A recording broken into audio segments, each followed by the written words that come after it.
Менде суроо бар. Гусул жок, өлүп калса эмне болот ахиретте? Эми караңыз. Гусул алганга успет этпей өлүп калган болсо, эчтеке болбойт. Hazret Hanzala деген сахаба болгон. Hanzala. Гасилул малаика. Ухуд газатында шейит болгон. Ухуд газатта шейит болгон. Аты Hanzala. Уулду болсоңор, неберели болсоңор Hanzala деп койгон. Гасилул малаика, периштелер гусул кылдырткан. Ал чыгып, машалла, шу үй бүлөсү менен чогуу болгон экен да. Но уже гусул кылганга чейин эле бул жакта чоң газат башталып кетти. Жихад. Ошол жерге барып анан кийин капырлар менен согушуп шейит болуп кетти. Пайгамбар саллаллаху алейхи ва саллям көрдүм дейт.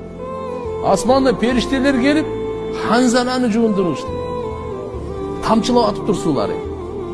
Hanzalаны гасилул малаика. Кийин үй бүлөсүнөн сураштырса, чындап эле ошо чогуу болгондон кийин гусул алганга не успел.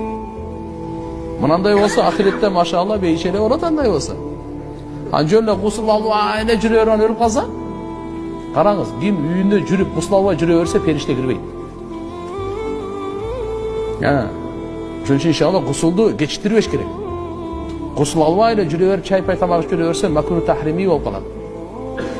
Эгерде ооруп аткан болсо, кандай бир причина бар гусул алганга, азыр суу ысык эмес, свет жок болду. Түшүнсө болот.